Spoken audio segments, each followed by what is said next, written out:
Morning, everyone. Good morning, Rabbi. I want to wish everybody a Lag BaOmer Sameach, or as we say around here, Lag Sameach. And we are learning Mishayis Beitza, Perikei, Chapter 5, Mishna Gimel, Mishna 3. Now, before we begin, we need an introduction. And that is, a person is forbidden on Shabbos and Yontif to go more than 2,000 amas, 2,000 cubits from his place of residence. That's step number one. To go 2,000 cubits from your place, outside of your place of residence, one may not go on Shabbos or on Yontif. This limit is called Tchum Shabbos, the Shabbos boundary, or in short, Tchum. A person's residence is defined as the place where he was when Shabbos or Yontif began. If he was in town, the Tchum is measured from the town's limits. It's not measured from your house. It's measured from if you're in town. So the 2,000 cubits is measured from the limits of the town. If he was in an isolated building somewhere out there in the outskirts of the city, the tchum is measured from its outer walls. And if it was out in the open, his residence extends 4 amas, and the tchum is measured from that area. Meaning, if I'm out there in the field, so then my place, my residence starts with, first I get 4 cubits all around me, 4 cubits square around me. That's considered my place of residence. And then the 2,000 cubits are measured from that. Okay? Now, a person can change his residence and thus his chum before a Shabbos or Yontif by means of something called an Erev Techumen. That means an Erev for the Tchum. He does this by putting food in a place that is up to 2,000 amas from his actual residence. With respect to the laws of Tchum, his residence is shifted to that place, and the Tchum extends 2,000 amas from there. Now, we have a little diagram here. Okay. Now, here is his house. Okay. So he decided, now, without leaving things as is, he gets 2,000 cubits in all directions. Squared, meaning, like you see in this picture, a person has a place of residence. When you go 2,000 cubits in each direction, you actually form a circle. But then that circle is squared. And that is your area of 2,000 amas. Now, back to this picture, he's got his house here. So essentially, before doing anything, he's got 2,000 cubits in each direction. But then he decides he needs to go further on Shabbos. He wants to go further north, let's say, than what the Tchum Shabbos would have allowed him. And therefore, he made an Erev 2,000 cubits away from his home.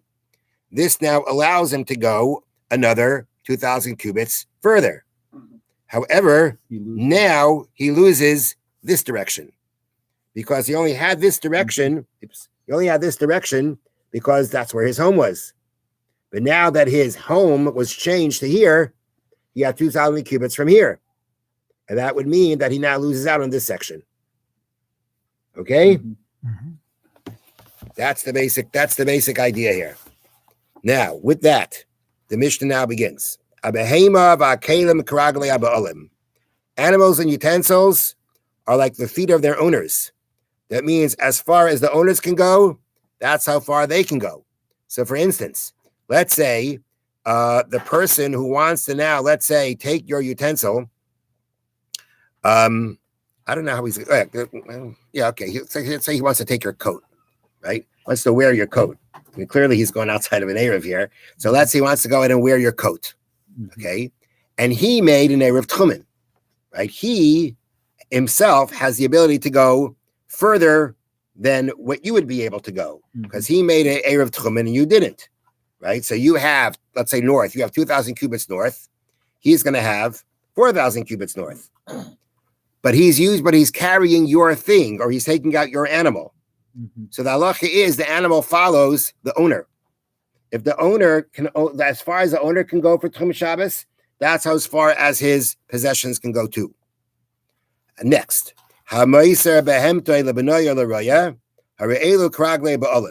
Literally translated, if one hands over his animals to his son or to a shepherd on Yontif, then those animals are like the feet of the owner. Now, what that means is like this. That means is that being that before Shabbos, right? Before Shabbos or before Yontif, right? Apparently, animals have to be taken out on Yontif to pasture too. They've got to eat. So if let's say before Yontif, you basically appoint a person to take out your animals, right? You're telling him to take care of the animals. So then the animals can actually go as far as he can go. If he made a Erev Tchumen and he now can go further north, let's say, he can take your animals then, even though it's your animals. But when you give over the animals to someone to take care of, they now become like his animals. And wherever he can go, they can go. But if you didn't do that before Shabbos or Yontif, you're basically telling him on Yontif to do it. So being that on Yontif, when Shabbos Yontif started, there was no one designated to take the animals. The animals are following how far you can go. So now, even though on Yontif you gave it over to somebody else who can go further, they can't take it any further. But that's only if we're talking about a situation where there's basically more than one person to take out your animals. There's more than one person to take out your animals. Therefore, we say, it's going to follow you. But let's say there's only one shepherd in town. He's going to be the one to take it out. Or there's only your son in town. It's for sure he's going to be the one to take it. If we know for sure who's going to want to take it, then even though you didn't give it to him or say anything before Yontif, it's automatically understood he's going to be the one to take care of the animals, and therefore the animals will be able to follow him, even though it all started on Shabbos or Yontif itself. Okay? Now, I want to check one thing.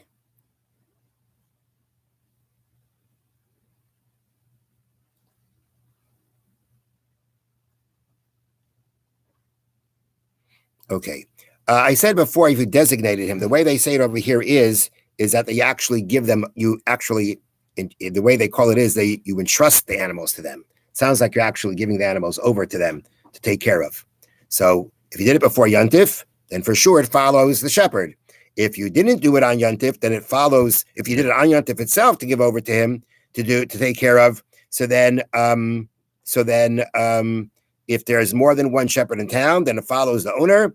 Otherwise, if there's only one shepherd, we know that's the one who's going to do it, and therefore he can take it out. Are you paying him to take care of it? I don't know. But the point right now is that he's the one who's going to be entrusted, and if he's entrusted with it, he's going to be the one who the animals are going to follow him, depending on the situation. So again, it's not clear to me whether you actually have to give the animals over or basically you appoint them to do it. I'm not sure about that point. Now, so that's the next part of the Mishnah. So again, a person gives over his animals to a son or to a shepherd, being that he did it on Yontif itself, and there was more than one possible person to have done it, so then the animals will follow the owners. Otherwise, if you entrusted the animals already before Yontif with a shepherd, then it does follow the shepherd. Or if there's only one shepherd in town, that's who it follows. Next, utensils that are designated for use by one of the brothers in the house. The situation here is like this: a father passed away and he left an estate, objects, whatever he left. Now, at the point before they divide up, they all own it. Until you actually make a division of things, everybody owns it. Just that it could very well be that they make up that certain things are used by this brother gets to use this. It's still owned by everyone, but they designated this to be used by a specific brother. So the Mishnah says, utensils that were designated to one of the brothers in the household, meaning in the estate. Then they follow him, because even though he's not the owner of it, they all, technically own it. But since it was designated for his use, then it follows him. But if, let's say, they weren't designated for any one brother, that means it's all owned by them and they all equally have rights to use it. In that case, it's going to be like the place where they can all go. That means like this, looking at this picture here. Okay. So again, the house is here. The house starts here, and the tchum is here. Now, in this situation, what happened is one brother made a tchum. Okay, one of the brothers made an Erev Tchumen. Okay, so the Erev Tchumen theoretically should allow him to go further north, right? The other brothers who didn't make a Erev Tchumen, okay, they can go only in direction from their house. The thing is, though, that since they all have equal ownership and usage of the utensils, the utensils have to follow everyone. Has to follow everyone. So now, in this case, where one of the brothers made an Erev Tchumen, right, and because he made an Erev Tchumen to the north, he lost 2,000 cubits from the house in the south. Guess what? Everybody loses it. Oh. No one can use it. Even those who should be able to use it because they didn't make an Erev Tchumen and they should get 2,000 cubits south of their house. Nonetheless, it's not going to happen because one brother made a Tchum. He can't go there. If he can't go there and take his things there, no one can, because now it has to follow everyone. At the same time, right? The brother made the Tchum. The Tchum would have allowed him to go further north, right? But the other brothers can't go further north, and therefore he's limited also. At the end of the day, the only place where they're going to be able now to go are the 2,000 cubits between the house and the Erev Tchumen itself. Because at this point, where it's not designated to one specific brother, and they all have the usage and the ownership of it, then they all, basically, it has to follow what they all can do. They all can only do what the other one can do. So in this situation, one brother made a tchum, which made him lose the 2,000 cubits south of the house, they all lose it. And what they can't do 2,000 cubits north of the tchum, because they didn't make the tchum, even the brother who made the tchum can't use it either. Have a wonderful day. Thank you, Rabbi. Thank you, Rabbi. And Lag Sameach. Now, does this mean that the brothers can go to the other brother who has his own